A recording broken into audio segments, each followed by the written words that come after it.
তো হাই বন্ধুরা, কেমন আছেন? আশা করি ভালো আছেন, আমিও ভালো আছি। তো আজকে কিছু কথা আলোচনা করব যে ওয়ার্ড মেম্বারের সাথে।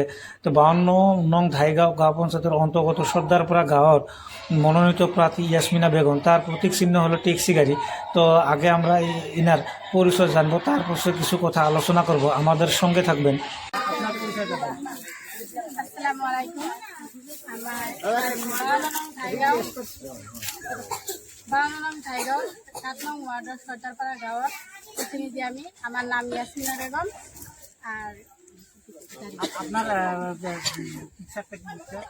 প্রত্যেকদিন মারুতি গাড়ি। তো আপনার সাথে রাইজে কেমন সহায় সহযোগিতা করছেন?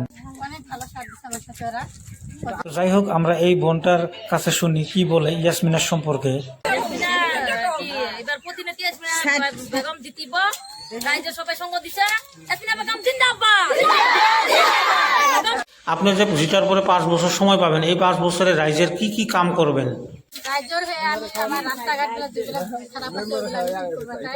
আর আমার যেগুলো গরিব দুঃখী আমার মা বোনেরা আছে তাদের জন্য আমি যে কোনো আসে নাই আমি তাদেরকে সাহায্য করতে চাই। আমি রাজ্যের হয়ে কাম করতে চাই।